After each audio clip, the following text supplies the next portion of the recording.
Okay so good evening to all of you. हम लोग topic हम लोग कर रहे हैं कॉमर्स में, हमारा चल रहा है ऑर्गेनाइजेशन या फिर ऑर्गेनाइजिंग कह सकते हो। हमारा जो सेकंड फंक्शन है मैनेजमेंट प्रोसेस है पूरी, और जो हमने लास्ट क्लास से कवर किया था ऑर्गेनाइजेशन में, वो हमारा था स्टेप्स इन ऑर्गेनाइजिंग। मतलब कोई भी अगर तुम्हारा ऑर्गेनाइजेशन या कह सकते हो बिजनेस अभी बोलेंगे, मैंने कहा था कि ऑर्गेनाइजिंग और ऑर्गेनाइजेशन इस वाले चैप्टर में एक मान के चलना। अगर मैं इसको एक्टिविटी के तौर पर देखूं ऑर्गेनाइजिंग को या फिर ऑर्गेनाइजेशन को फॉर एग्जाम्पल, लेकिन मैं अगर मैं नाउन देखूं ऑर्गेनाइजेशन को, तो मुझे इसका मतलब समझना पड़ेगा कंपनी को मैं बोल रहा हूँ। तो यहाँ पर तुम लोग कंफ्यूज मत होना, फिर से बता दे रहा हूँ कि ऑर्गेनाइजेशन का मतलब होगा मेरा वो एक्टिविटी, मतलब अथॉरिटी और रिस्पॉन्सिबिलिटी का जो रिलेशनशिप है उसको हम लोग यहाँ पे स्टैब्लिश करें, वो हमारा एक्टिविटी। ठीक है, सबने इसके पहले पढ़ चुका था कि जो हम लोग कभी भी किसी ऑर्गेनाइजेशन में किसी कंपनी में हम लोग ऑर्गेनाइजिंग का प्रोसेस कर रहे हैं, लास्ट हमने क्लास में कवर किया था टिल कि वो स्टेप्स हमारे क्या क्या है, तो मुझे पहले क्या करना है, मुझे इसके बाद में क्या करना है। तो स्टेप का सीक्वेंस बड़ा इंपॉर्टेंट है, इसको हम लोग ओवरकम नहीं कर सकते हैं। ठीक है, तुम फीचर्स, एडवांटेज, फंक्शन किसी का आगे पीछे कर दो चलेगा, लेकिन जहां पे बात करो किसी के प्रोसेस के बारे में, किसी स्टेप्स के बारे में, तो तुम लोग आगे पीछे कभी मत करना, एग्जैक्टली ऑर्डर में ही तुम लिखना, ये होता है इंपॉर्टेंट। तो आज का हमारा जो है टॉपिक वो है हमारा टाइप्स ऑफ ऑर्गेनाइजेशन। ऑर्गेनाइजेशन की बात मैं करता हूँ तो वो फंक्शनल रिलेशन कह सकते हैं एम्प्लॉयज के बीच में। देखो, जब मैं किसी भी बात करूं ऑर्गेनाइजेशन के बारे में, तो मैं एम्प्लॉयज को एज अ होल कंसीडर कर रहा हूँ, चाहे मैं टॉप मैनेजर हूँ, चाहे मेरा वो जूनियर लेवल मैनेजर हो, सब मेरे स्टाफ ही है, सब मेरी एम्प्लॉयज ही कंपनी में है। लेकिन बस किसी के पास अथॉरिटी ज्यादा है, किसी के पास अथॉरिटी कम है, कोई किसी को रिपोर्ट करता है, किसी से रिपोर्ट लेता है फॉर एग्जाम्पल।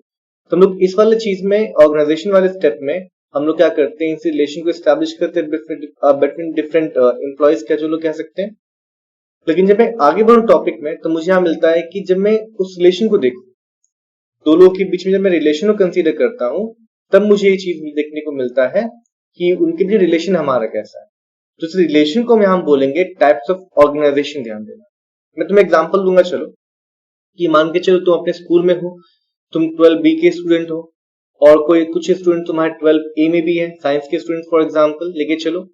तो यहाँ पर तुम एक चीज देखोगे कि एक तो स्कूल ने तुम्हें दे रखा है रिलेशन कि तुम कॉमर्स के हो, और जितने भी तुम्हारे क्लास में बच्चे कॉमर्स के, तुम सब एक क्लास से बिलोंग करते हो, ये तुम्हें स्कूल ने बना के दे रखा है एक रिलेशन। चलो यहाँ पे रिलेशन यहाँ पर है कि सभी लोग कॉमर्स से ही बिलोंग करते हैं, सब लोग एक क्लास पर्टिकुलर सेक्शन से ही बिलोंग करते हैं।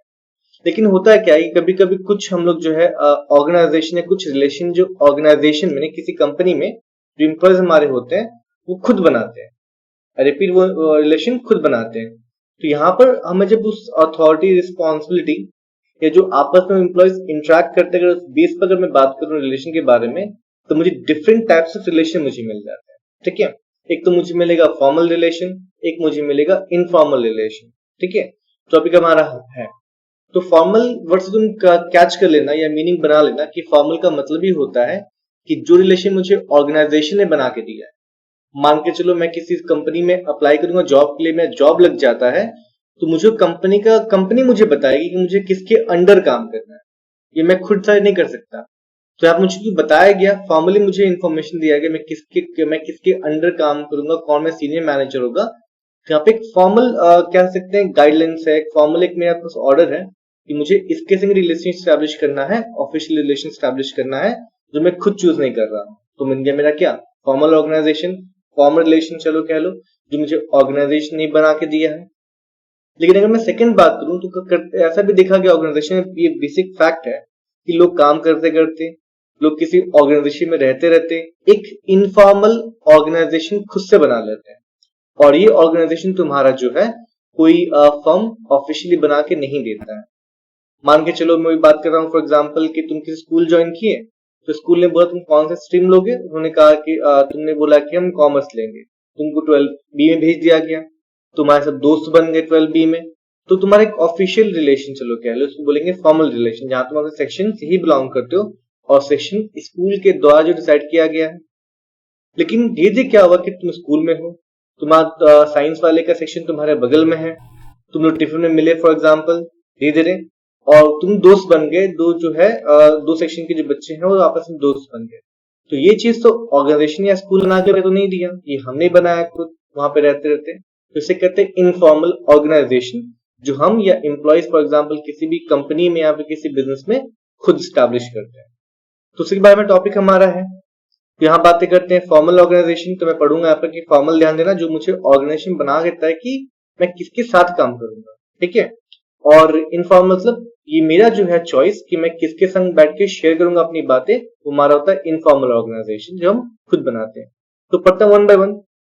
यहाँ लिखा है कि formal organisation means the organisation structure. कौन करना चाह रहा है? तो यहाँ बात होता है कि formal organisation means the organisation structure designed and established by management to achieve organisational goals. तो किसी को डाउट नहीं होना चाहिए कि यहाँ पे ऑर्गेनाइजेशन क्यों बनते हैं, क्योंकि हम लोग ऑर्गेनाइजेशन हमारा जो मैनेजमेंट का फंक्शन है, और मैनेजमेंट का मतलब ही है कि गोल्स को अचीव करना है। तो ऑर्गेनाइजेशन हम लोग स्टैब्लिश यहाँ पर करें, जो रिलेशन यहाँ पे स्टैब्लिश करें, हमारा मोटिव यही है कि हम उस चीज को उसके थ्रू हम गोल अचीव कर ले, ऑर्गेनाइजेशन का गोल हम अचीव कर ले। यहाँ पर बेसिकली क्या चीज है कि ये जो हमारा मैनेजमेंट बना के दे रहा है, ये मेरा जो कंपनी है मुझे रिलेशन बना के दे रहा है। आगे लिखा है कि it is an official system of clearly defined activities. यहाँ पे ऑफिशियली वर्ड क्यों यूज किया तुम समझ गए होगे शायद। यहाँ पर ये मेरा वेल नोन है, ये मेरा स्टैब्लिश है, मैं डिक्लेयर्ड है, ये हमने खुद से नहीं बनाया, मुझे ऑफिस से बना के दिया। And relationships which are intended to divide and integrate the activities of the organisation. यहाँ दो वर्ड हमारे इंपॉर्टेंट है, डिवाइड भी है और इंटीग्रेट, दोनों अलग अलग वर्ड है ना। तो लोग आगे जाके पढ़ेंगे इसी चैप्टर में सेंट्रलाइजेशन और डिसेंट्रलाइजेशन, ठीक है। फॉर एग्जाम्पल कंपनियों में क्या होती है कि जब लोग ज्वाइन करते हैं सबसे पहले वहां पे डिसेंट्रलाइजेशन भी होता है, मतलब लोगों को अलग अलग भी किया जाता है। फिर सेंट्रलाइजेशन मतलब क्या होता है कि उनको एक से इकट्ठा भी किया जाता है। तो मैं तुम्हें एग्जाम्पल दूंगा कि तुम सभी लोग जो है असेंबली में आए, मॉर्निंग का असेंबली स्कूल में चल रहा है, तुम सभी लोग एक ग्राउंड में खड़े होते हो आके, किस लिए? ताकि असेंबली एक साथ हो सके सभी का। तो एक तरह का ये इंटीग्रेशन है, ध्यान देना, ठीक है। लेकिन उसके बाद क्या होता है कि तुम सभी बच्चों का जो एजुकेशन स्कूल में जो क्लास स्टार्ट होती है वो अलग अलग होती है। एक साथ हो पाएंगे क्या? नहीं हो पाएंगे। तुम लोग को डिवाइड किया जाता है कि तुम अलग अलग सेक्शन में चल जाओ। तो किसी भी ऑर्गेनाइजेशन में जब मेरा बनता है फॉर्मल ऑर्गेनाइजेशन है, फॉर्मल रिलेशन, वहां पे डिविजन भी होता है लोगों का कि काम को तुम्हें काम करो, प्रोडक्शन डिपार्टमेंट में जाओ। फॉर एग्जाम्पल मेरे फ्लोर पे सभी इंप्लॉयज खड़े हैं और जब 500 इंप्लॉयज खड़े हैं, 100 को मैंने क्या कर डिवाइड करके भेज दिया प्रोडक्शन डिपार्टमेंट में, ठीक है। और जब मुझे बुलाना हो सबको एक संग बुला रहे हैं, तो डिवाइड और इंटीग्रेट भी यहाँ पर होता है। जब तक टूटेगा नहीं, जो पार्ट निकला है वो जा किसी में जुड़ेगा कैसे, इसे हमारा होता है टेबल समझा देंगे वहां पे उसमें चीज। आगे बात करते हैं। So formal organization refers to the structure of well-defined jobs, each having a different authority and responsibility. तो यहाँ पे जो रिलेशन यहाँ पे स्टैब्लिश हमारा होता है, फॉर्मल ऑर्गेनाइजेशन जो बनता है हमारा, यहाँ पे जितने लोग भी उस फॉर्मल ऑर्गेनाइजेशन में आपस में आ रहे हैं, उनका रिलेशन बनाया जा रहा है, उन सभी का ड्यूटी जो होता है वो ऑफिशियली डिक्लेयर्ड हमारा होता है, और सभी का अथॉरिटी भी और रिस्पॉन्सिबिलिटी भी हमारा जो होता है डिसाइड पहले से होता है। कौन करता है डिसाइड? मैनेजमेंट या ऑर्गेनाइजेशन, ध्यान देना। अब अगर मैं आगे बात करूं, लिखा the structure is deliberately design to enable people to work together efficiently for the accomplishment of common objective. तो ध्यान देना, जो भी हमारे ऑर्गेनाइजेशन है, जो कंपनी हमारा जो हमको स्टैब्लिश कर दे रही है फॉर्मल ऑर्गेनाइजेशन, वो बहुत ही अच्छे से स्टडी कर एनालिसिस कर हमारे स्किल्स, हमारे टैलेंट, हमारे एजुकेशन, हमारे एक्सपर्टीज को देखकर हमें एक फॉर्मल ऑर्गेनाइजेशन बना के दे रही है। कभी कभी क्या होता है कि फॉर एग्जाम्पल मैं अकाउंट्स पढ़ाता हूँ, लेकिन मुझे पढ़ाने का मन ज्यादा करता है इकोनॉमिक्स, लेकिन मेरा जो क्वालिफिकेशन है, फॉर एग्जाम्पल जो डिग्री मैंने लिया है वो अकाउंट्स में है, तो मुझे स्कूल ने क्या बोला, जाके अकाउंट्स पढ़ाओ। तो उन्हें ये फॉर्मल जो है रिलेशन स्टैब्लिश कर दिया, ड्यूटी मुझे दे दिया, अथॉरिटी मुझे फॉर्मल दे दिया। तो हमारा ये चीज है। आगे बढ़ू। सो नेक्स्ट खाली हम लोग हाईलाइट ही पढ़ेंगे, बाकी टॉपिक नहीं पढ़ेंगे, उतना जरूरी नहीं है। आगे मैं बात करूं तो फॉर्मल ऑर्गेनाइजेशन इज मोर और less an arbitratory structure to which every individual has to adjust. अब तुम कहीं काम करोगे और जो तुम्हें कंपनी बोलोगी तुम वैसा काम नहीं करोगे, तुम्हें कंपनी रखेगी नहीं रखेगी। तो ध्यान देना, जो भी हमारे एम्प्लॉयज होते हैं, जो भी उनको मिलता है फॉर्मल ऑर्गेनाइजेशन, उन सभी को बिना झगड़ा किए, बिना किसी कंफ्यूजन के उन सभी को मानना पड़ता है कि हाँ हमको इसके अंदर ही काम करना है, हमको इस डिपार्टमेंट के अंदर ही काम करना है, बिकॉज वो मेरा मैनेजमेंट मुझे बोलती है। ठीक है, आगे बढ़ो। It lays down the function, it मतलब कौन? मैनेजमेंट। ध्यान देना, तुम कह सकते हो कि ऑर्गेनाइजेशन भी even, it lays down the functions authority and responsibility of every individual. The individual are required to work under established rules and regulation formed by the management. समझ में आ रहा है? तो जो भी फंक्शन मुझे बोलेगे ऑफिशियली मुझे करना ही पड़ेगा, मैं डेविएट नहीं हो सकता, बिकॉज ये फॉर्मल ऑर्गेनाइजेशन है और मुझे कंपनी या फिर कह सकते हो मुझे उस पर्टिकुलर एंटरप्राइज ने मुझे बना के दिया, हमको उसके अंदर ही रह के काम करना पड़ेगा, अपने मतलब ऑफिशियल ड्यूटीज वहां परफॉर्म करनी पड़ेगी। तो कुछ यहाँ पर कैरेक्टरिस्टिक्स भी हमारा है, मैं तुम्हें रिपीट कर दूं आज एक चीज, तुम लोगों ने मेरा आज का स्टेटस देखा होगा कि आज मॉर्निंग मैंने स्कूल वाले में एक टॉपिक पढ़ाया था मैनेजमेंट बाय एक्सेप्शन, और फिर मैंने स्क्रीनशॉट भी डाला था कि सेम टॉपिक पूछा गया है तुम्हारे यूपीएससी में।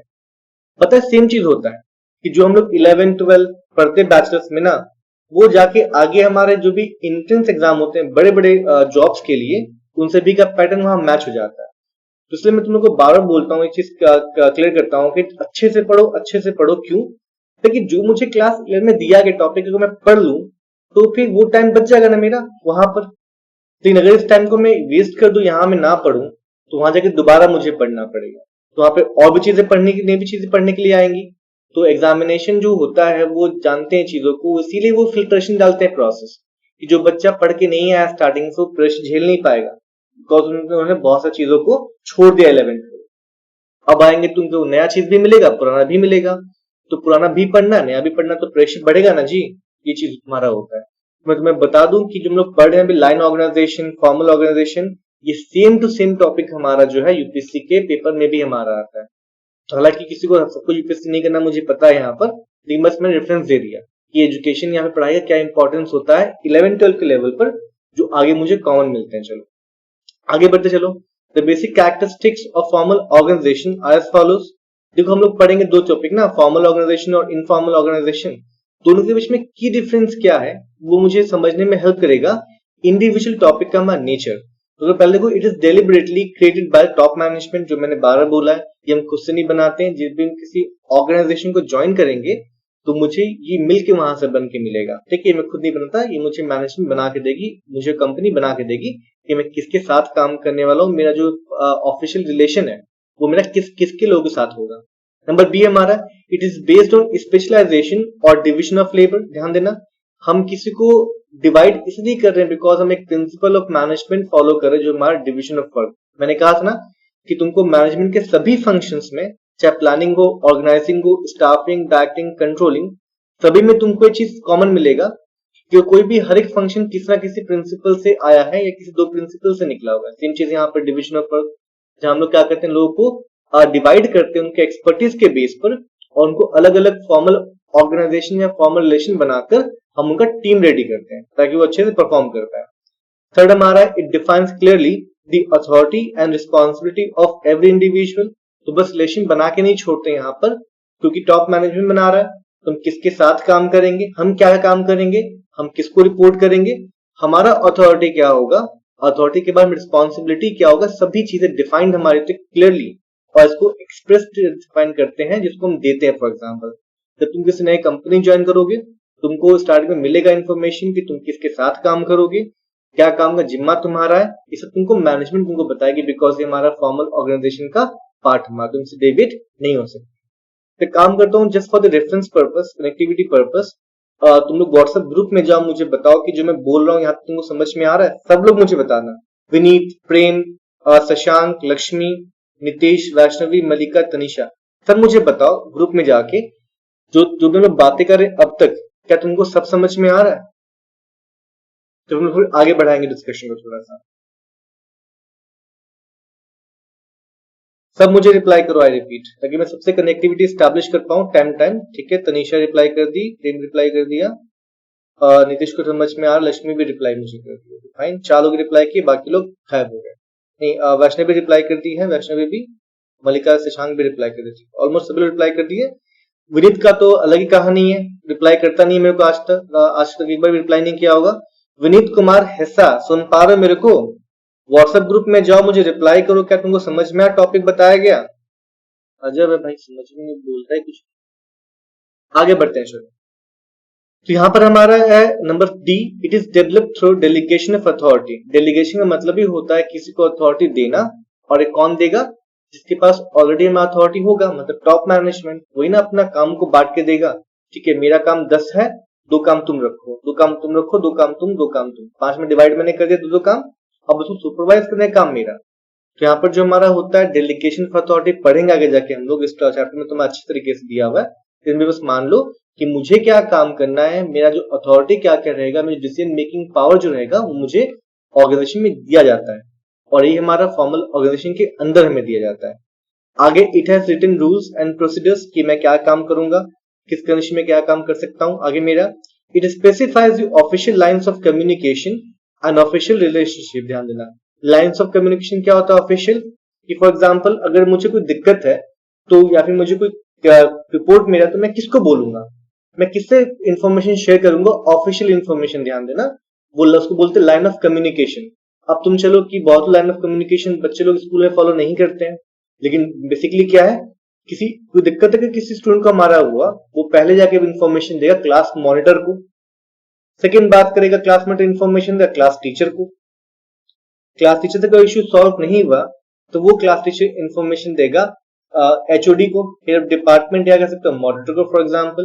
अगर उनसे भी सॉल्व हुआ तो वो देगा वाइस प्रिंसिपल को, और अगर उनसे भी सॉल्व अगर नहीं हुआ तो वो देगा प्रिंसिपल को। फॉर एग्जांपल माना तो ऑफिशियल लाइन ऑफ कम्युनिकेशन। ध्यान देना, जहां मुझे किसके बाद किससे बात करना है वो तुम्हारा होता है, लेकिन कुछ लोग फॉलो नहीं करते हैं जी, डायरेक्ट पहुंच जाते प्रिंसिपल ऑफिस कि उनको दिक्कत हो रहा है, तो उन्होंने क्या ब्रेक किया, उन्होंने line of official line of communication में ब्रेक किया। तो किसी भी ऑर्गेनाइजेशन में मैं पहले किसको अप्रोच करूंगा, ये हमारा ऑफिशियल डिसाइड हमारा होता है, इसको बोलते हैं ऑफिशियल लाइन ऑफ कम्युनिकेशन। ध्यान देना, और ऑफिशियल तुमको पता है क्या होता है कि मैनेजर प्रोडक्शन डिपार्टमेंट हमारा है, तो अगर सीनियर मैनेजर जूनियर मैनेजर, तो प्रोडक्शन डिपार्टमेंट के अंदर ही दो जो मैनेजर है उनके बीच में ऑफिशियल रिलेशन है, senior manager junior manager, clerk for example, colleague for example, इस तरीके से बोलते हैं ऑफिशियल रिलेशनशिप बोलते हैं। आगे it focuses on jobs to be performed and not the individuals to perform the jobs. ध्यान देना, तो जॉब्स टू परफॉर्म मतलब क्या है कि ऑफिशियल लाइन ऑफिशियल ऑर्गेनाइजेशन में तुम्हें काम क्या करना है, वो काम पूरा हुआ कि नहीं हुआ, उस पर फोकस रहता है मैनेजमेंट का। ठीक है, कि तुमने वो काम किया कि नहीं किया, तुमसे वो काम हुआ कि नहीं हुआ, बात का बात है। नेक्स्ट हमारा है it is manifested in organisation structure and is depicted on the organisation chart of the company. हर एक कंपनी में क्या होता है कि कौन किसका बॉस है, किस सिचुएशन में कौन किससे बात करे, किस डिपार्टमेंट के किससे हेड से बात करेगा, वो सभी पहले से होती है प्री डिसाइडेड। और कितनी कंपनियों में तो नहीं बोलते ट्री डायग्राम बना होता है, तुम देखोगे आगे जाके, तुम दिखाऊंगा तुमको इस चैप्टर में, तुम तो डायग्राम यहाँ पर है, तो वहां तुम समझोगे कैसे यहाँ पर होता है, चार्ट बना होता है, कौन किससे करेगा कॉन्ट्रैक्ट, कौन किसके अंडर काम करेगा। आगे मैं अगर बात करूं, it is created to achieve organisational objective, तो कॉमन सा चीज है। It consist of a structure of jobs and position, किसके जिम्मे क्या काम है, कौन किस डिविजन से बिलोंग हमारा करता है, कौन किस डिपार्टमेंट से बिलोंग करता है। अब टॉपिक अगला हमारा है advantages of formal organisation offers the following benefit.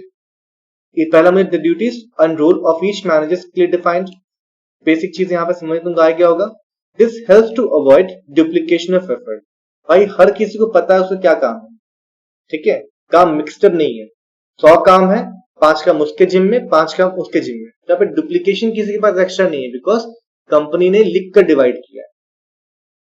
आगे बात की unity of command is maintain through the scalar change, तो यहाँ पर कंपनी ने मुझे बता दे कि मैं किसको रिपोर्ट करूंगा और मैं मुझे किसका ऑर्डर मानना है, यहाँ पे यूनिटी ऑफ कमांड आराम से स्टैब्लिश होगा, मैं खुद भी कंफ्यूज नहीं होऊंगा और मुझे ऑर्डर करने वाला भी कंफ्यूज नहीं होगा, बिकॉज कंपनी ने मुझे बना दिया। आगे it is easy to fix responsibility as mutual relationships are clear defined, उनको पता ही है इस चीज के बारे में जो बीएसटी के स्टूडेंट्स हैं।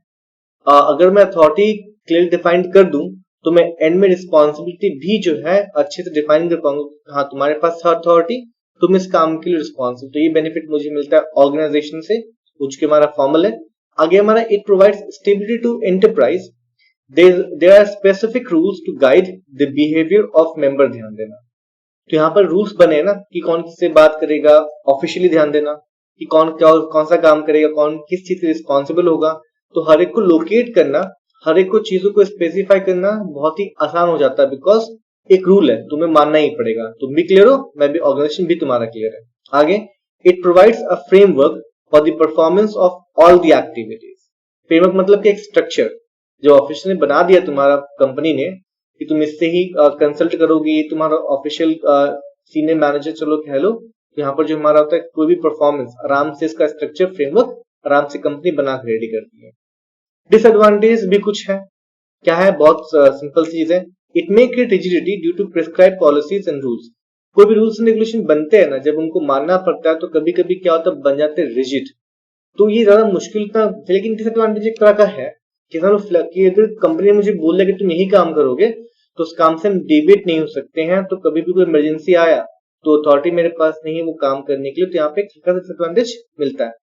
तो creative talent may not be adequately recognised, होता है, पॉसिबल है। आगे नंबर 2, फॉर्मल और communication has to follow the established chain of command. मैंने कहा ना, पहले स्टूडेंट मॉनिटर, फिर क्लास टीचर, फिर for example moderator, vice principal, principal. तो वो टाइम खा जाता है पूरा प्रोसेस हमारा, ऑफिशियल प्रोसेस। आगे है, तो procedure delay may increase the time taken for decision making, जो मैंने कहा अभी। आगे हमारा due to focus on structure and work, human relationships may not be fully understood. यहाँ कोई किसी के संग मान के चलो अच्छे से एंगेज नहीं हो पा रहा है, या उनका ये थॉट, दो मैनेजर है मान के चलो, जूनियर सीनियर, उनका थॉट मैच नहीं कर रहा है, नहीं, क्योंकि वो एक कंपनी में काम करते हैं, उनको कंपनी बना के देखे तुम सीनियर मैनेजर, तुम जूनियर मैनेजर, तुमको ना चाहते हुए भी आपस में काम करना पड़ रहा है। यही लिखा है कि ह्यूमन रिलेशनशिप्स है। It does not provide a complete picture of how an organisation works, क्योंकि ध्यान देना कि ऑर्गेनाइजेशन में, किसी भी कंपनी में दोनों ही तरह के हमारे जो होते रिलेशनशिप्स जो होते हैं वो इम्पोर्टेंट है, चाहे वो इनफॉर्मल हमारा हो चाहे हमारा फॉर्मल हो। जब तक हम लोग आपस में खुद का ग्रुप क्रिएट नहीं करेंगे तब तक जो हमको ऑफिशियल या फॉर्मल ऑर्गेनाइजेशन का ऑब्जेक्टिव भी अचीव नहीं होगा।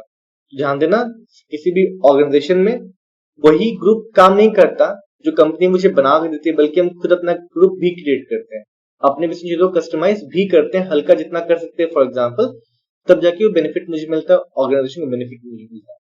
बाकी बात करूं number topic 2, informal organisation. People working together in the formal organization interact और communicate with each other। जो मैंने कहा था क्लास 12 का स्टूडेंट जो है वो क्लास 12 के स्टूडेंट से मिल रहा है और धीरे धीरे स्कूल में आते जाते उनका दोस्ती हो गया और वो आपस में अपने चीजों को शेयर करना स्टार्ट कर दिए। इसे बोलते हैं इनफॉर्मल ऑर्गेनाइजेशन, कि जो मुझे रिलेशनशिप कंपनी ने बना के नहीं दिया, मैं खुद से स्टैब्लिश कर रहा हूँ ताकि हम हैप्पी रहे। फॉर एग्जाम्पल कभी कभी मैंने कहा ना कि ह्यूमन रिलेशनशिप यहाँ पर फॉर्मल में अच्छे से बिल्ड नहीं हो पाते हैं, तो इनफॉर्मल है जो मुझे काम करता है इन चीजों को सॉल्व करने के लिए। चलो आगे बात करते हैं। So gradually there will be friendly relations and form small social groups. ठीक है, मान के चलो 100 टीचर्स है, उनका 10 ग्रुप बन गया, 10 का बन गया। तो कुछ सीनियर टीचर्स कुछ जूनियर टीचर के संग दोस्त बन गए, उनका ग्रुप बन गया। ये इनफॉर्मल ऑर्गेनाइजेशन है, ध्यान देना। ठीक है, the network of these social groups based on friendship is known as informal organisation. जो इनफॉर्मल ऑर्गेनाइजेशन जो स्टाफ या एम्प्लॉय खुद बनाते हैं अपने एक्सपीरियंस के बेस पर, अपने लाइकनेस के बेस पर, अपने हैबिट के बेस पर, चीजों के अपने थॉट्स के बेस पर। तो informal groups emerge when people regularly interact to further their common goals on the basis of common interest. रोज चाय पीने जा रहे हैं, अलग डिपार्टमेंट के लोग हैं, एक ही कैंटीन में गए, रोज मिल रहे हैं, उन पे दोस्ती हो गया, तो एक एरिया से बिलोंग करते हैं। तो बहुत सारा हो सकता है कारण बिहाइंड मेकिंग फॉर्मल ऑर्गेनाइजेशन। बस ऑफिशियल चीजों को छोड़कर अगर कोई भी चीज मेरा मैच कर गया किसी और डिपार्टमेंट के एम्प्लॉय से, तो शायद पॉसिबिलिटी कि वहां फॉर्मल ऑर्गेनाइजेशन बना सके। आगे, this informal organisation is system of social relationships among members of a formal organisation. It emerges on its own in a natural manner within the formal organisation. खुद ब खुद बन जाता है, खुद ब खुद हम दोस्त बन जाते हैं, खुद ब खुद हम लोग एक दूसरे को लाइक करना स्टार्ट कर देते हैं और एक सोशल ग्रुप बन जाता है जहां पर जो हमारा इनफॉर्मल ग्रुप का पार्ट हमारा होता है किसी भी ऑर्गेनाइजेशन में। तो इसका हमारा फीचर्स क्या है, देख लो पहले। It is unplanned and arises spontaneously due to coming together of persons with common interest and attitude. जो मैंने बोला था कि मुझे कंपनी बना के नहीं देगी, ये हम सोच के नहीं चलते हैं, ये खुद ब खुद बन जाता है। ठीक है, कभी तुम किसी नया स्कूल ज्वाइन करोगे, तुम सोचते नहीं कि हम इतने लोग दोस्त बनाएंगे या ऐसे दोस्त बनाएंगे, दोस्त बन जाते हैं, कुछ जूनियर भी बन जाते हैं, कुछ सीनियर भी बन जाते हैं। तो अच्छा सोचा था तुमने सोचा नहीं था, खुद ब खुद बन जाते हैं। बस खाली इंटरेस्ट मिलना चाहिए और एटीट्यूड मिल जाना चाहिए। आगे, बी इट रिफ्लेक्ट्स ह्यूमन और सोशल रिलेशनशिप्स अमॉन्ग पीपल। बहुत सिंपल चीज है। आगे, it is based on common taste, language, religion, culture etcetera. तो ध्यान देना, फॉर्मल ऑर्गेनाइजेशन के बनने के पीछे ही ये मेन कारण है कि क्यों बना, क्योंकि हमारा टेस्ट मैच कर गया, हमारा लैंग्वेज मैच कर गया, रिलीजन कहीं कहीं मैच कर जाते हैं, कल्चर मैच कर गए, एरिया ऑफ रेसिडेंस मैच कर गया, हमारा हॉबी मैच कर गया। तो बहुत चीजें बनने के पीछे। आगे, the membership of informal organisation is voluntary. किसी भी कंपनी में जरूरी नहीं कि तुम बनाओ ही। जैसे फॉर एग्जाम्पल, मैं अपने स्कूल में अलग रहता हूँ, अरे उतना बकलोली कौन लेगा, मुझे अपना पढ़ाई भी तो है, घूमो चाय पियो बाकी टीचर्स लोग के साथ, मैं नहीं करता। तो ये वॉलंटरी है, मैं चाहूं तो बनाऊं इनफॉर्मल, चाहूं तो ना एंगेज हूं।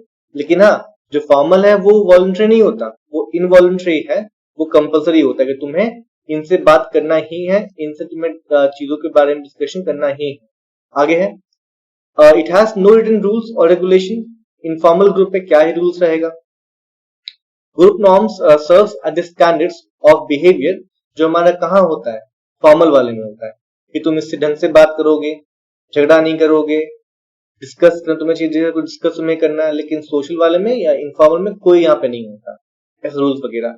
आगे, it is not portrayed on the organisation chart of the company. तो अनऑफिशियल हमारा है, कहीं चार्ट में जाएगा, because there is no definite structure. ध्यान देना, कोई कभी भी ज्वाइन करता है, कोई कभी भी छोड़ देता है, कोई कभी किसी ऑर्गेनाइजेशन में जाके तुरंत मिल जाता है, तो कहीं से छोड़ के तुरंत यहाँ आके मिल जाता है। तो इसके रिगार्डिंग कोई भी चार्ट अवेलेबल नहीं होता। लेकिन हाँ, जो हमारा होता है ऑफिशियल, उनके रिगार्डिंग चार्ट अवेलेबल हमारा होता है। आगे, it emerges to meet the social and psychological needs of people.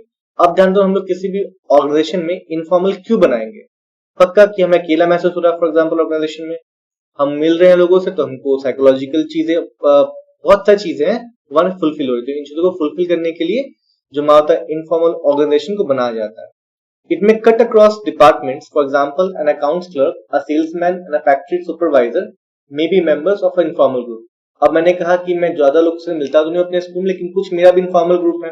जैसे कि हमारे स्कूल का जो अकाउंट्स के स्टाफ है उनका, ऑफिस के स्टाफ है उनका, एक स्पोर्ट्स टीचर है उनका, जो बाकी अलग अलग जगह से मैंने भी अपने ग्रुप बनाया था कि कभी कभी डिस्कशन हो जा सके। तो यहाँ पर तुम्हें तो एग्जाम्पल तो मिल गया होगा। क्योंकि हमने यहाँ पर दो टॉपिक खत्म किया, फॉर्मल और इनफॉर्मल। मैं तुम लोग से रिप्लाई मांगूंगा व्हाट्सएप पे जाके, ठीक है, कि क्या तुम लोग को यहाँ तक समझ में आया। रिप्लाई मुझे करना व्हाट्सएप पे, यहाँ से सब टॉपिक्स कवर क्लियर है। सब रिप्लाई करो मुझे, खाली बस एक यस लिखना और क्या, ग्रुप में जाके मिनिमाइज करो, यस लिख दो। सबको समझ में आया यहाँ तक? बाकी मैं हाईलाइट आराम से लर्न करना, ठीक है। आगे देखते हैं, ठीक है, ऑलमोस्ट सभी लोगों ने रिप्लाई कर दिया, ऑलमोस्ट मैं कर रहा हूँ। शशांक तो फोन पे बात कर रहा है, इसलिए उसका मीटिंग तो होल्ड दिखा रहा है। चलो कोई नहीं, आगे बढ़ते हैं टॉपिक में, ठीक है। आगे, difference between formal and informal organisation. तो ध्यान देना, मैं इस टॉपिक को स्किप करना चाहूंगा, क्योंकि किसी के भी दो टॉपिक के बीच में ना, अगर हमने नेचर को डिस्कस कर लिया है, बेसिक कॉन्सेप्ट समझ गया है ना, तो ये खुद से भी प्रिपेयर कर सकते हैं कि दोनों के बीच का डिफरेंस क्या है। तो फॉर्मेशन के बेस पे तुम डिफरेंस क्रिएट कर सकते हो आराम से। तो इसमें शायद मेरा रोल बहुत कम हो कि पता कि फॉर्मेशन कौन करेगा, फॉर्मल वाले का ऑर्गेनाइजेशन करेगा या फिर कंपनी करेगी, टॉप मैनेजमेंट करेगा। इनफॉर्मल कौन करेंगे, लोग खुद ही कर लेंगे। पर्पस क्या होता है, जो फॉर्मल का हमारा पर्पस है, ऑर्गेनाइजेशन के जो गोल्स है उनको अचीव करना होता है फॉर्मल ऑर्गेनाइजेशन का। लेकिन इनफॉर्मल का मेरा क्या होता है, ऑब्जेक्टिव है, पर्पस सोशल और साइकोलॉजिकल नीड्स को अचीव करना हमारा होता है। इस तरीके से बहुत सारा पॉइंट्स हमारा है, इस चीजों के बेस पे तुम आराम से डिफरेंशिएट कर सकते हो खुद ब खुद। इस टॉपिक को मैं स्किप करता हूँ आगे। हालांकि अगले तुम्हारे पेज में एक टेबल पूरा है डिफरेंस के लिए, तुम्हारे तो पैराग्राफ में दिया डिफरेंस बना दिया, तो मैं रिकमेंड करूंगा कि डिफरेंस टेबल वाला ही लर्न करना, तुमको मैंने यहाँ पर दे दिया, ठीक है। ज्यादा लंबा करना, 5-6 लर्न करना बस बहुत है। आई रिपीट, 5 या 6 से बेसी नहीं। अब बातें करते हैं एडवांटेज या फंक्शंस ऑफ इनफॉर्मल ऑर्गेनाइजेशन। तो क्या बेनिफिट मिलता है एक इनफॉर्मल ऑर्गेनाइजेशन बनाने के बाद? तुम सोचो कि तुम अगर अपने सेक्शन से बाहर जाकर या अपने जैसे लोगों के संग दोस्ती करो, तो किसी स्कूल में, तुम नए स्कूल में थे अभी, 1 महीने बाद क्या हो, तुम्हारे दोस्त बन गए स्कूल में, ठीक है। अलग सेक्शंस के भी हो सकते हैं, जूनियर सीनियर भी हमारे हो सकते हैं। तो इसी बेस तुम सोचो कि तुमको क्या क्या बेनिफिट मिलेगा चीजों उस पर्टिकुलर स्कूल में जाने के बाद, जब तुम्हारा इनफॉर्मल ऑर्गेनाइजेशन में बन गया। एक और सेंस ऑफ बिलोंगिंग। जब भी हम लोग एक ग्रुप बनाते हैं अपने टेस्ट, कॉमन टेस्ट के इंटरेस्ट टेस्ट के बेस पर, तो हमें लगता है कि नहीं, कोई हमारा कोई है वहां पर, जाने का वहां मन करता है, ठीक है। इसे कहते हैं सेंस ऑफ बिलोंगिंग। अगर वो लगेगा ही नहीं कि अरे वहां सब लोग नए हैं, सब कुछ नया है, तो जाने का मन ही नहीं करेगा वहां पर। तभी ना दोस्त बनते हैं नए स्कूल में जाकर, तब हमें स्कूल जाने का मन करता है। ठीक इस तरीके से अगर इनफॉर्मल ऑर्गेनाइजेशन रहेगा किसी भी कंपनी में, किसी भी एंटरप्राइज में, तो लोगों को काम करने का मन करता है। बिकॉज कभी ह्यूमन बींग्स ना, कभी कभी अगर डिमोटिवेट हुए तो उनको सेंस ऑफ बिलोंगिंग चाहिए कि नहीं, कोई हमारा ऑर्गेनाइजेशन में है किसी चीज को करने के लिए। शायद पेज ऊपर नीचे हो गया, स्कैन करते वक्त देखूंगा क्या है। Sense of belonging in a formal organization, an employee is one among several people. He has little sense of belonging and personal worth. Informal organizations provide a sense of belonging and self-worth. It recognizes an individual personality and boosts his self-image. कि नहीं हमारा भी कोई दोस्त है उस particular organisation में, तो हम वही वहां पर एक स्टेन कर रहे हैं। देखो दीदी ग्रुप होता है, तो एक कॉन्फिडेंस भी मन में आता है कि नहीं हम इसमें अकेले नहीं है, हमारा एक बिलोंगिंग, उसी को बोल रहा है सेंस ऑफ बिलोंगिंग ध्यान देना। आगे रिलीफ फ्रॉम मोनोटोनी। कभी कभी क्या होता है कि जो इनफॉर्मल ऑर्गेनाइजेशन हमारा है, मतलब ही क्या, हमारे डिपार्टमेंट से बाहर के लोग, तो वो हमसे अपना काम डिस्कस करते हैं, हम उनसे उनका डिस्कस करते हैं। तो यहाँ पर एक मोनोटोनी मतलब ब्रेक हो जाता है, मतलब एक ही काम वो करते करते ना, ये कहते हैं मोनोटोनी, सिंगल काम का इफेक्ट ध्यान देना इसको बोलते हैं। तो बोर हो गए, जहां लोगों से मिल रहे हैं, अलग अलग फील्ड के लोगों से, अलग डिपार्टमेंटों से, तुम्हारा मोनोटोनी ब्रेक हो रहा है। So a formal organization requires employees to perform jobs of a routine nature, which cause monotony and boredom. An informal organization provides them an opportunity to socialize with each other. Such socialization helps to improve the social satisfaction। कि हमने उसका बात कर लिया, वो हमारा बात कर लिया, चलो ठीक है बैक टू वर्क चलते हैं। आगे सोल्यूशन टू वर्क प्रॉब्लम्स। कभी कभी क्या होता है कि हमारे डिपार्टमेंट में कुछ ऐसे काम होते हैं जो हमसे सॉल्व नहीं होते, हमको सजेशन चाहिए। तो इनफॉर्मल ग्रुप हमारा जो हमें सजेशन देता है कि तुम ऐसे करो, तुम ये एक्सपेरिमेंट को, क्या पता ठीक हो जाए, और हो भी जाता है। कभी कभी साइंस वाले बच्चे कॉमर्स वालों को सजेशन दे रहे हैं, कभी कभी कॉमर्स वाले बच्चे साइंस सजेशन दे, काम बन गया। इसे कहते हैं कि सोल्यूशन ऑफ वर्क प्रॉब्लम्स ध्यान देना, ठीक है। मैं पढ़ू क्या इसके अंदर का, शायद हो जाएगा, तो हो सकता है, बहुत कॉमन सा चीज है। आगे पढ़ता हूँ। Number 4, protection from outside pressure ध्यान देना। तो informal organisation provide protection to its members from pressure of top management. कि नहीं उनका एक ग्रुप है, उनका एक फॉर एग्जांपल एक टीम है, फॉर एग्जांपल, ठीक है, इनफॉर्मल टीम ही सही, तो जहां पे वो आपस में डिस्कशन करते हैं चीजों को लेकर, और ये डिस्कशन ही जो होता है पीयर प्रेशर या टॉप मैनेजमेंट प्रेशर मार्क्स को कम करने में हेल्प करता है। तो informal organisations serves as a check on arbitratory action of managers. कि हाँ हमारा ग्रुप है, हम लोग का जॉइंट ग्रुप है, सभी आपस में बात करते हैं, रिलेशन बॉन्डिंग है, तो कभी प्रेशर जो है मैनेजमेंट का हमारे ऊपर उतना नहीं आएगा। बिकॉज मैनेजमेंट भी जानती है कि यहाँ टीम में ध्यान देना, तो हम किसी को भी टॉर्चर नहीं कर सकते, वरना सब लोग क्या कर देंगे, रिबेल हो जाएंगे। तो बोलते प्रोटेक्शन फ्रॉम आउटसाइड प्रेशर। आगे कम्युनिकेशन चैनल ध्यान देना, जहां पर कभी कभी क्या होता है कि हमको जीएम तक, मतलब कंपनी के सबसे हेड तक बात पहुंचाना है, हम नहीं पढ़ा लाइन्स ऑफ कम्युनिकेशन। क्या पता हमारा जो सीनियर मैनेजर है वो हमको पसंद ना करता, तो मेरे इन्फॉर्मेशन को शेयर ना करे ऊपर तक ले आकर मेरी दिक्कतों को, तो मैंने क्या कहते किसी और डिपार्टमेंट के मेरे फ्रेंड को बता दिया, उसने अपने डिपार्टमेंट हेड को बता दिया, ऐसे करते करते टॉप तक पहुंच गया। मतलब हमारे थ्रू नहीं जा सकता ऑफिशियली, तो मैंने अनऑफिशियली इंफॉर्मेशन वहां तक मैंने पहुंचा दिया। ये होता है कि कम्युनिकेशन चैनल का यहाँ पे जल्दी काम हो जाता है। तो मान के चलो कोई सीनियर मैनेजर जो तुमसे 2 लेवल अप है, तुम्हारा इनफॉर्मल ग्रुप में तुम्हारा दोस्त बन गया, तुम्हें कुछ बात पहुंचाना है उससे तक, तुम्हें अपना फॉर्मल विजिट की जरूरत नहीं है, तुम डायरेक्टली वहां तक उससे इन्फॉर्मेशन पहुंचा दो, बिकॉज इनफॉर्मल ग्रुप बना पड़ा हुआ है। So members of an informal organization share their tensions, joys and frustration with one another. They have an outlet for release of their emotions and feelings. They also obtain information which is not available through formal channels of communication. आसान चीज है, बहुत common चीज है। आगे innovative and creativity. जो अलग department के लोग अनऑफिशियली मिलते हैं ना, सबकी जो स्किल्स है वो कंबाइंड होता है, और कंबाइंड होने के बाद क्रिएटिविटी और कह सकते हो इनोवेशन आता है, ठीक है, तुम ऐसे करो, तुम वैसे करो। तो क्योंकि अलग अलग माइंड है ना, अलग अलग डिपार्टमेंट से बिलोंग करते हैं, जब वो इनफॉर्मली मिलते हैं, तब जब डिस्कशन होता है चीजों के ऊपर, तब शायद एक नया ही कोई नया आइडिया क्रिएट हमारा होता है। तो ये बेनिफिट है इनफॉर्मल ऑर्गेनाइजेशन का। तो informal organisation provide the environment necessary for the individual creativity and innovation. With the protection of his group, an employee can experiment with new ideas. Informal organization provide a scope for development of personality and leadership skills. कि हाँ, तुम उनसे बात कर रहे हो, तुम्हारा group है, तुम ग्रुप में अपना ग्रुप में बातों को रख रहे हो जो फॉर्मली शायद पॉसिबल ना हो. Social control, informal organizations protect and promote common interests and values of its members deviating from group norms are censored. मतलब जो सोशल ग्रुप में ना, मान के चलो 5 लोग का ग्रुप है, उसमें से एक बहुत अजीब है जो चुगली चटा करता है या यहाँ की बातों को वहां करता, तो ये लोग करते क्या कि उनको ग्रुप से बाहर निकाल देता है, उसके सेंसर बोला गया. आगे है सपोर्ट टू फॉर्मल ऑर्गेनाइजेशन. तो ये हमको मानना पड़ेगा कि जो हमारा इनफॉर्मल किसी भी कंपनी में या किसी भी होता ऑर्गेनाइजेशन में, वो इनडायरेक्टली कह लो चाहे इनडायरेक्टली ही ज्यादातर सपोर्ट करता है फॉर्मल ऑर्गेनाइजेशन. हम स्कूल में ग्रुप दोस्त क्यों बनाते हैं? ताकि हमको हेल्प मिल सके मेरे मेन कामों करने के लिए. अगर ग्रुप ही नहीं रहेगा तो बहुत सारे हैं डिसएडवांटेजेस जो है फॉर्मल ऑर्गेनाइजेशन के, जो हावी हो जाएंगे. तो डिसएडवांटेजेस को जो कि हमारे फॉर्मल ऑर्गेनाइजेशन का, उनको कम करने के लिए हम बनाते हैं फॉर्मल ऑर्गेनाइजेशन, ताकि उससे कम हमारे खत्म हो जाए. तो समझ में यहाँ तक तुम लोग को आ रहा होगा. आगे बढ़ते लिमिटेशंस और डिसएडवांटेजेस ऑफ इनफॉर्मल ऑर्गेनाइजेशन. ये हमारा है क्या? तो कंफ्लिक्टिंग नॉर्म्स ध्यान देना. कभी कभी क्या होता है कि जो हमारा ऑफिशियल जो रूल्स एंड रेगुलेशन है और जो हमारा अनऑफिशियल जो ग्रुप का रूल्स एंड रेगुलेशन हमारा होता है, आपस में होता है कंफ्लिक्टिंग. ध्यान देना.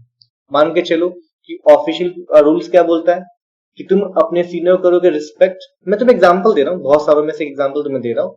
लेकिन अनऑफिशियल ग्रुप में क्या होता है कि हम उतना रिस्पेक्ट नहीं देते. बस एक एग्जांपल मैंने लिया, बहुत सारे होते हैं ऐसे जहां पर जो ग्रुप नॉर्म्स हमारे होते हैं कॉन्फ्लिक्ट होते हैं बिटवीन फॉर्मल और इनफॉर्मल. ध्यान देना. तुम्हें किसी भी कंपनी में, किसी भी ऑर्गेनाइजेशन में तुम्हें दोनों तरह के ग्रुप ही मिलेंगे. फॉर्मल भी तुम्हें मिलेंगे, इनफॉर्मल भी तुम्हें मिलेंगे. तो an organization evolves its own norms. These norms may be contrary to the standards or of behavior and performance in formal organization. In such a case, it becomes very difficult to achieve the goals of the formal organization. ठीक है.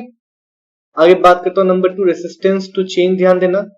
तो किसी भी organisation में जो employees होते हैं वो चाहते हैं चेंज ना हो, जैसे चल रहा चले, सब कुछ काम ठीक चले, उतना टेंशन जिंदगी में ना लिया जाए. ठीक है. क्यों चेंज होगा, नया चीज सीखना पड़ेगा, डिफिकल्टीज होंगे. तो उनका जो उन्होंने बनाया ना इनफॉर्मल ग्रुप, वो एकदम डिटरमिन्ड हो जाते हैं. आए तो देखते हैं लेकिन हम तो चेंज होंगे ही नहीं. तुम रेडी हो, सब रेडी हैं, चलो हमने इनफॉर्मली बात कर लिया. तो सिक्के से क्या होता है, कोई भी नया चीज जब आता ऑर्गेनाइजेशन में तो उसको एक रेसिस्टेंस टू चेंज फील करना पड़ता है, बिकॉज लोग अनऑफिशियली इतने होते हैं इंटीग्रेट जो ऑफिशियली नहीं हो सकते थे, और उनको करते हैं, उनको रेजिस्ट करते हैं कि हाँ चेंज नहीं होना चाहिए वगैरह. तो an informal organization generally prefers status quo and existing work routine. ध्यान देना. Changes are regarded as threat to its beliefs and values. Therefore, management has to face resistance to new work methods. कि सभी आपस में चट्टे बट्टे हो गए अपना ऑफिस से बाहर निकलकर, तो कुछ भी अगर मैं किसी को निकालूंगा, स्टाफ को निकाल रहा हूँ फॉर एग्जाम्पल, सभी खड़े हो जाएंगे, इसको मत निकालो, हम भी छोड़ देंगे फॉर एग्जाम्पल. आगे role conflict. When an employee is a member of both formal and informal groups, he faces a conflict. ठीक है. कि मुझे ऑफिशियली बोला है कि नहीं, कोई भी गलत काम कर रहा है तो मुझे उसे मना करना है, मुझे रिपोर्ट करना अपने टॉप मैनेजर को. लेकिन क्योंकि हम लोग दोस्त हैं, तो दोस्ती के नाते जो है मैं नहीं बोल सकता, बिकॉज अब वो में से झगड़ा हो जाएगा. तो यहाँ पर मैं टेंशन में आ गया कि मैं जाके बोलूं कि ना बोलूं. ऑफिशियली मुझे रूल्स बोल रहा है कि बता दो कि इंसान गलत काम कर रहा है, अनऑफिशियली मुझे बोल रहा है कि नहीं, अगर बोल दे तो मैं दोस्ती खराब हो जाएगा. जहां पर रोल कॉन्फ्लिक्ट हमारा होता है. कि होप तुम समझ पा रहे हो शायद इन चीजों को. When an employee is a member of both formal and informal groups, he faces a conflict. For example, as a member of formal organization, he may be required to prevent any slacking of work. On the other hand, as a member of an informal organization, he may be expected to go slow in his work. समझ में आ रहा है? तो इसलिए क्या होता है, टॉप हमारे मैनेजर होते हैं, वो कटे कटे सांस रहते हैं अपने जूनियर से या बाकी क्लर्क से. पता है जहां मेरा बन गया इनफॉर्मल ग्रुप ना, तो मैं बोल नहीं पाऊंगा इनकी रॉन्ग चीजों को लेके, वरना फिर और रिलेशन बिगड़ जाएगा, इसलिए वो अलग रहते हैं. आगे conformity. An informal organisation forces its members to conform to its norms and values even if it is harmful to the interest of the formal organization. मतलब ने ग्रुप बना लिया। अब ग्रुप ने आपस में क्या बोला कि रोज हम 1 घंटा घूमेंगे स्कूल के अंदर या चाय पियेंगे मान के चलो। अब में भी किसी एक आदमी का चीज नहीं होगा, उसको पढ़ाई लिखाई होगा मान के चलो, उसको रेस्ट करना होता होगा। तो इस वाले केस में क्या होगा, ग्रुप से फोर्स तू भी चल तू भी चल तू भी चल, उसका काम हैम्पर होगा। आगे नंबर 5 रूमर। तो ध्यान देना कभी कभी क्या होता है कि किसी भी इनफॉर्मल ग्रुप में लोगों के जुड़ने से रूमर्स फैलते हैं कि आपस में कुछ प्लानिंग प्लॉटिंग कर रहे हैं, अनऑफिशियली मिल रहे हैं, जो कि ऑर्गेनाइजेशन के स्ट्रक्चर को एक थ्रेट हमारा होता है। There is informal organization in breeding ground of for rumors, particularly when there is ambiguity in the policies and programs of the formal organization. ठीक है, एंड लोग भड़का सकते हैं इन चीजों को कि तुम्हारा डिपार्टमेंट ठीक से काम नहीं कर रहा, तुम्हारा मैनेजर ठीक नहीं, तुम्हारा मैनेजर बहुत प्रेशर दे रहा है। हमारे मैनेजर को देखो, हमारे डिपार्टमेंट को देखो कितना अच्छा चलता है। तो यहाँ तुम लोग देख सकते हो, सॉरी, तो यहाँ पर जो होता है एक रूमर फैलता है कि कौन किस डिपार्टमेंट के किस लोगों को भड़का रहा है, चलता नहीं पता। So an outbreak of rumor can cause serious harm to the enterprise and its management. आगे तुम्हारे सिलेबस में नहीं है टॉपिक कि how to manage informal organisation, ये तुम लोग पढ़ोगे जाके, आई गेस बीएसटी में तुम्हारा है, देखूंगा मेरे को हुआ तो वहां पढ़ा दूंगा तुम लोग को। सो लीव कर दें टॉपिक, ठीक है, आगे चलते हैं। चलो, ये क्या टॉपिक मैंने छोड़ा,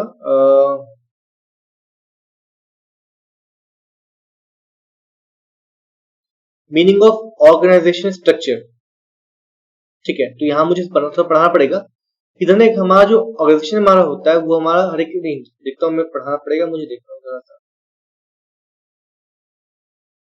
ठीक है, हाँ, तो मैं कुछ उसका इंट्रो दूंगा, टॉपिक तो है तुम्हारा। देखो अब हम बात करेंगे वो इनफॉर्मल ऑर्गेनाइजेशन के बारे में बात नहीं करेंगे, बिकॉज हमारा वो था अनऑफिशियली और डिस्कशन कॉन्टेक्स्ट से परे है।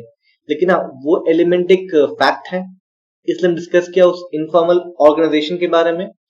लेकिन अगर मैं बातें करूं अब पूरा पूरा फॉर्मल ऑर्गेनाइजेशन के बारे में, फॉर्मल रिलेशन के बारे में, तो मुझे मानना बताना पड़ा कि कितने टाइप्स के मेरे होते हैं फॉर्मल रिलेशन या मेरे ऑर्गेनाइजेशन स्ट्रक्चर जो लोग कह सकते हैं।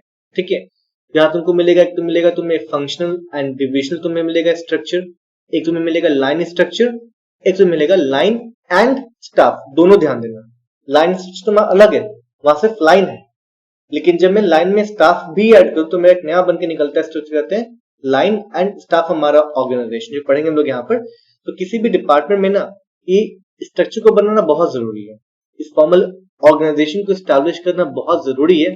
तो पता ही है, हमने पढ़ा है मेरिट्स में या फिर पढ़ा हमने एडवांटेजेस में, क्यों हमारा होता है जरूरी ये फॉर्मल ऑर्गेनाइजेशन, ताकि हम गोल्स को अचीव कर सके, ड्यूटीज को फुली लोग अपने परफॉर्म कर सके, हम रिस्पॉन्सिबिलिटी डिसाइड कर सके, हम अथॉरिटी दे सके, एक कॉमन ऑब्जेक्टिव के लिए सब लोग काम करें। डिफरेंट हमारे होते हैं पर्पस से बेनिफिट हमारे होते हैं बिहाइंड फॉर्मल ऑर्गेनाइजेशन। तो ये डिपेंड करता है कि हम लोग किस लेवल पर बना रहे हैं स्ट्रक्चर हमारा, उसके बेस पे नाम अब बदल जाता है। तुम खुद देखो कि तुम्हारी कंपनी है, कंपनी में सबसे टॉप पे जो लोग होते हैं उसको बोलते हैं बोर्ड ऑफ डायरेक्टर्स, जिनके पास अल्टीमेट पावर होता है कुछ भी करने का, कुछ भी डायरेक्ट करने का। ये बहुत ही होता है एक्सपीरियंस्ड, तो हालांकि पावर ज्यादा होना चाहिए इनके पास। ये फर्दर अपने पावर को कुछ बांट देते हैं मैनेजिंग डायरेक्टर की, डायरेक्टर्स में ध्यान देना, जो पर्टिकुलर ऑपरेशन को हेड करता है, ताकि इनके ऊपर ज्यादा काम का बर्डन नहीं चले आए। 10 काम ये माने देखेंगे दिमाग में, 10 काम मैनेजिंग डायरेक्टर दिखेगा, तो काम आधा आधा हो गया ना। हाँ, लेकिन कभी भी चाहे डायरेक्टर मैनेजिंग डायरेक्टर तो बात कर सकता आके बोर्ड ऑफ डायरेक्टर से कि हाँ इन चीजों को लेकर, लेकिन काम का जिम्मा उसको दे दिया। फिर देखा कि मैनेजिंग डायरेक्टर देखा 10 काम जिम्मा मेरे सर पर है और इतना मैं सिंगल बंदा हूँ, 24 घंटे में कितना काम करूंगा। तो उसने अपने अंदर जो है बेस्ड अपॉन द फंक्शन, ध्यान देना, based upon the structure of the organisation, इसने 3 अलग डिपार्टमेंट्स खोल दिए, एक मार्केटिंग, एक प्रोडक्शन, एक फाइनेंस। ध्यान देना, हालांकि मार्केटिंग में भी तुम्हारे सब डिविजन होते हैं, फाइनेंस में भी तुम्हारे सब डिविजन होते हैं, लेकिन सबका तुम्हें बुक में क्यों ही बताएगा। बस एग्जाम्पल यहाँ पे दे दिया है कि प्रोडक्शन यहाँ पर काट के दिखा दिया है, यहाँ पर तुम्हारा quality control, processing materials, repairs and maintenance, ये तुम्हारे अलग अलग के अंदर डिपार्टमेंट्स हैं। इसको बोलते हैं कि तुम्हारा ऑर्गेनाइजेशन को स्ट्रक्चर बोलते हैं, जहां पर 2 से ज्यादा लोग आके काम करते हैं, ताकि किसी एक को बर्डन तुम्हारा ना हो, कॉमन ऑब्जेक्टिव कि जो हमारा जब हमने काम को डिवाइड किया, फिर डिविजन ऑफ वर्क। ध्यान देना, यहाँ फुल्ली एक ही प्रिंसिपल ऑफ मैनेजमेंट हमारा यहाँ पे काम कर रहा है, जो कि हमारा है डिविजन ऑफ वर्क। ध्यान देना, ठीक है। नंबर 1 मुझे याद नहीं आता, जो भी है सीक्वेंस मैटर नहीं करता, प्रिंसिपल वाले केस में डिविजन ऑफ वर्क वाला प्रिंसिपल हमारा। तो कॉमन ऑब्जेक्टिव के सब यहाँ पे काम कर रहे हैं। थर्ड मैंने कहा डिवीजन ऑफ वर्क, कम्युनिकेशन, यहाँ पर जो लोग आपस में बनते हैं इनका रिलेशन बना के देता है ऑर्गेनाइजेशन, कौन किसका हेड है कौन किसका जूनियर है, उनके बीच में एक फॉर्मल कम्युनिकेशन स्टैब्लिश करना होता है। और कम्युनिकेशन का मतलब ही होता है कि अपने थॉट्स को, अपने आइडियाज को कन्वे करना सामने वाले को, उसको बोलते हैं कम्युनिकेशन। लेकिन सामने वाला अगर उसको समझ जाए, उसे अंडरस्टैंड कर ले, तो कॉम्प्रीहेंड से बोलते हैं इफेक्टिव कम्युनिकेशन बोलते हैं। कोऑपरेटिव एफर्ट्स ध्यान देना, जब दो लोग चार लोग मिलकर काम कर रहे हैं तो काम अच्छे से होगा, वो आपस में उसको कोऑपरेशन प्रोवाइड करेंगे। आगे रूल्स एंड रेगुलेशन ध्यान देना, क्योंकि यहाँ पे ऑर्गेनाइजेशन हमारा स्ट्रक्चर है, सभी के लिए रूल्स एंड रेगुलेशन अवेलेबल है, कौन क्या काम करेगा। तो मैं तुम्हें अगर समझा था कि कैटेगराइजेशन तुम्हारा फॉर्मल ऑर्गेनाइजेशन किस किस बेस पे हम लोग फर्दर डिवाइड करते हैं, या फिर मुझे देखने को मिलता है किसी भी एंटरप्राइज में फॉर्मल ऑर्गेनाइजेशन का टाइप्स, तो मुझे यहाँ मिलेगा एक हमारा होता है लाइन ऑर्गेनाइजेशन, सिर्फ लाइन यहाँ पर, ठीक है। सेकंड हमें मिलेगा लाइन एंड स्टाफ ऑर्गेनाइजेशन। समझ में आ रहा है? पहले सिर्फ समोसा था, लेकिन किसमें क्या, समोसा विथ चटनी। तो समोसा मेरा हो गया मान के चलो लाइन ऑर्गेनाइजेशन, लेकिन समोसा विथ चटनी, चटनी मेरा क्या स्टाफ है, तो वो बन गया लाइन एंड स्टाफ ऑर्गेनाइजेशन। मतलब अब उसमें स्टाफ का भी एलिमेंट है, उसमें लाइन का भी एलिमेंट है, वो मैं बन गया line and staff organisation.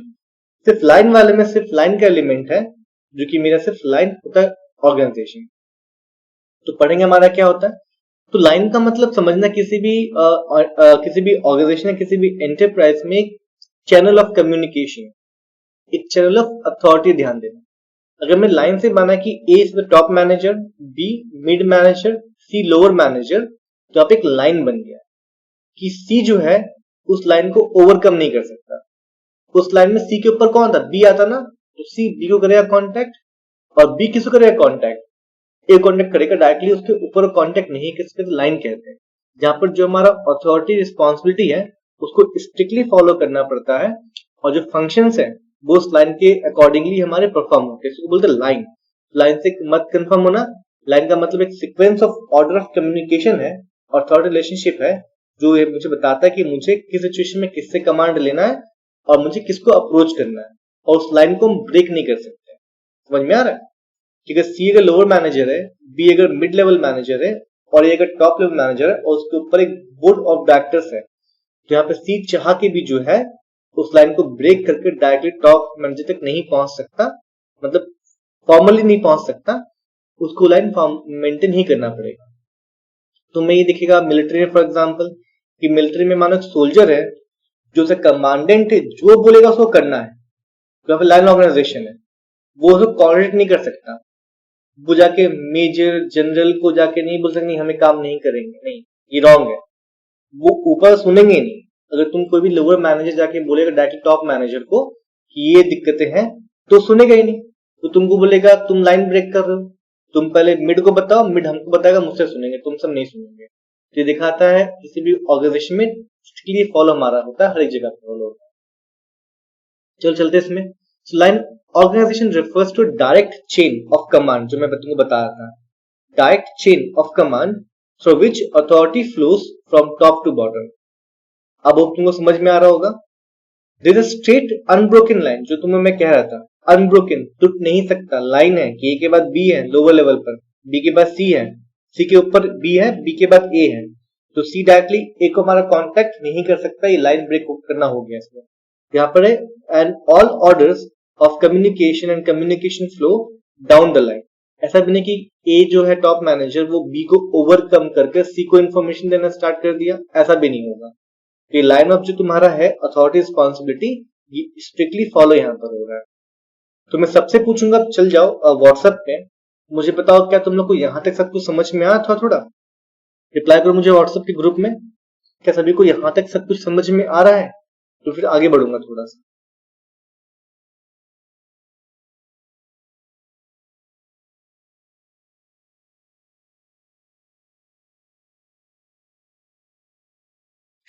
Okay, Tanisha बोली समझ में आ रहा है, लक्ष्मी को भी आ रहा है, बाकी ऑलमोस्ट सभी, हाँ वैष्णव भी रिप्लाई करी, चलो ठीक है। आगे बढ़ते हैं। तो हम लोग बातें कर रहे हैं उस ऑर्डर के बारे में जिसके थ्रू हमारा फंक्शंस या फिर जो अथॉरिटी हमारा है वो हमारा फ्लो करता है। तो आगे में जो मैंने पार्ट हाईलाइट किया वो पढ़ते हैं वहां पर। So line organisation also known as scalar और हायरार्किकल ऑर्गेनाइजेशन। हायरार्किकल ऑर्गेनाइजेशन मतलब ही होता है जहां पर टॉप, उससे नीचे, उससे नीचे, उससे नीचे लेवल्स बने हुए हैं। लेवल्स को बोलते हैं हायरार्किकल, ठीक है। तुम्हारे घर पे तुम्हारे ग्रैंड पेरेंट्स हैं, उसके बाद तुम्हारे पेरेंट्स हैं, फिर तुम हो। उस दिन तो अभी तक आना नहीं है, उसका आएंगे फॉर एग्जाम्पल। तो एक हायरार्किकल ऑर्डर है तुम्हारे फैमिली ट्री में। Due to series of uninterrupted vertical relationship, यहाँ पे लिखा ध्यान देना, अनइंटरप्टेड मतलब ब्रेक नहीं कर सकते इन चीजों, which connect the positions and tasks of each level with those above and below it, ठीक है। एक लाइन यहाँ पर है, each superior has complete command over his subordinates and every subordinate is directly accountable to only the one superior immediately above him। समझ में आ रहा? सी जाके ए को नहीं बोलेगा, सी को पहले रिपोर्ट करना पड़ेगा बी को, तो B is reporting authority. there is therefore unity of command, कि कौन किसको बोलेगा उसके ऊपर वो आगे नहीं जा सकता। आगे there is no separate advisory or staff units attached to it, मतलब वो जो कमांड रिसीव करेगा वो किससे रिसीव करेगा, जस्ट अपने टॉप वाले लेवल से ही रिसीव करेगा, कोई इसके लिए और अवेलेबल नहीं है सजेशन देने के लिए, कमांड देने के लिए। ये मैंने कहा कि पहले जो नहीं मिलिट्री वगैरह वहां पे से चीज फॉलो होता है कि तुम्हारा सीनियर, चाहे कोई भी रैंक का, तुम्हारा सीनियर ही तुम्हारा सीनियर है, वो बोलेगा तभी तुम करोगे। आगे बात करते हैं तुम्हारा line organisation is of two types. तो फर्स्ट मुझे लिखा प्योर लाइन ऑर्गेनाइजेशन, मैं पढ़ूंगा पहले यहाँ पर।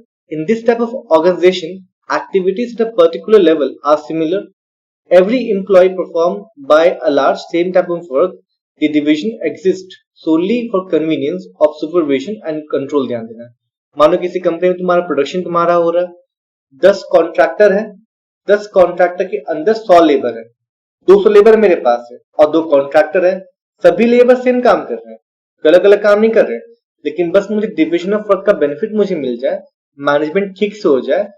मैं 200 वाले ग्रुप को मैंने इक्वल डिवाइड किया जहां से इनके फंक्शन में कोई चेंज नहीं है, ठीक है। इसे कहते हैं प्योर लाइन, जहां पर वर्क सिमिलर हो, तभी हमने चूज कर वर्क में सिमिलर माना।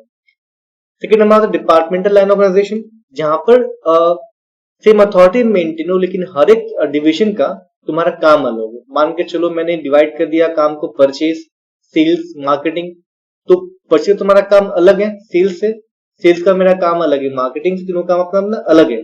जहां हम इस काम को देखते हैं कि जो सिमिलर जॉब परफॉर्म ना करे, तब उस वाले केस में तुम्हारा क्या होता है, वहां मुझे मिलता है डिपार्टमेंटल लाइन ऑर्गेनाइजेशन। ध्यान देना, जहां पे सबका अपना अलग अलग काम है। हाँ, एक डिपार्टमेंट के अंदर तुमको मिल सकते हैं प्योर लाइन ऑर्गेनाइजेशन कि परचेज में सभी लोग परचेज ही कर रहे हैं, ऑपरेशन या फिर मान के चलो फैक्ट्री या मैन्युफैक्चरिंग का डिवीजन में तुम्हारा सब लोग मैन्युफैक्चर ही कर रहे हैं, लेकिन ऊपर होकर उसके ऊपर का लेवल देखो तो वहां मुझे क्या मिलता है, एक डिपार्टमेंटल, यहाँ पर वर्क का अलग अलग है, ठीक है। होप तुमको समझ में आ रहा होगा।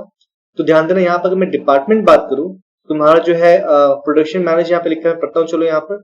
इन अ डिपार्टमेंटल, डिपार्टमेंट का मतलब भी क्या है, कैटेगराइज कर देना। डिपार्टमेंट का मतलब क्या, कैटेगराइज कर देना based upon nature of job या function. For example line organisation, the enterprise divide into departments, production department, sales department, finance department वगैरह वगैरह। Each supervisor and workers under him perform similar work. जो मैंने कहा था कि डिपार्टमेंट के अंदर तुमको मिलेगा प्योर लाइन, लेकिन डिपार्टमेंट तक मैं देखूं तो मेरा क्या चल रहा है, डिपार्टमेंटल लाइन चलो ऑर्गेनाइजेशन। और तुम ध्यान देना, हम लोग बातें कर रहे हैं फॉर्मल ऑर्गेनाइजेशन के बारे में, जैसे कंपनी बना के देती है similar work, but their work differ from their that perform in other departments. This makes for unity of command and differentiation of work as well. Unity of command का मतलब भी क्या, अगर बात तुम्हारा करूं, ऊपर जाऊं थोड़ा सा, मैं तुम्हें पिछला पेज दिखाऊंगा, यहाँ देखो। तो मान के चलो जो मैं यूनिटी ऑफ कमांड का मतलब भी क्या है कि जो मैनेजिंग डायरेक्टर है वो डायरेक्शन देगा मार्केटिंग वाले को भी, प्रोडक्शन वाले को भी और फाइनेंस वाले को भी। तो फाइनेंस, प्रोडक्शन और मार्केटिंग सिर्फ एक ही इंसान से ले रहे हैं, यूनिटी ऑफ कमांड ले रहे हैं, जो कि हमारा मैनेजिंग डायरेक्टर है, ठीक है। तो यहां तक मेरा क्या चल रहा है, यहां तक मेरा क्या चल रहा है, डिपार्टमेंटल लाइन ऑर्गेनाइजेशन, जहां पर यूनिटी ऑफ कमांड भी है, लेकिन हमारा क्या है, फंक्शन या फिर जो जॉब परफॉर्म करते उसके नेचर में डिफरेंशिएशन भी हमको यहाँ पे देखने को मिल रहा है। आगे बात करें चलो, वहां देखो, यहाँ तुम्हें मिल रहा है कि प्रोडक्शन मैनेजर, प्रोडक्शन मैनेजर के अंदर मेरे 3 अलग अलग काम है, superintendent spinning, superintendent weaving and superintendent dyeing. तो प्रोडक्शन मैनेजर और उसके बाद का जो हमारा लेवल 2 तक हमारा जो है ये हमारा है लाइन डिपार्टमेंटल लाइन ऑर्गेनाइजेशन। क्योंकि जो काम मेरा सुपरिटेंडेंट स्पिनिंग का है वो काम तो मेरा अलग है ना वीविंग का, और वो काम अलग है डाइंग वाले का। तो अगर मैं लेवल 1 लेवल 2 देखूं इस वाले ट्री डायग्राम में, यहाँ मुझे मिलता है डिपार्टमेंटल लाइन ऑर्गेनाइजेशन।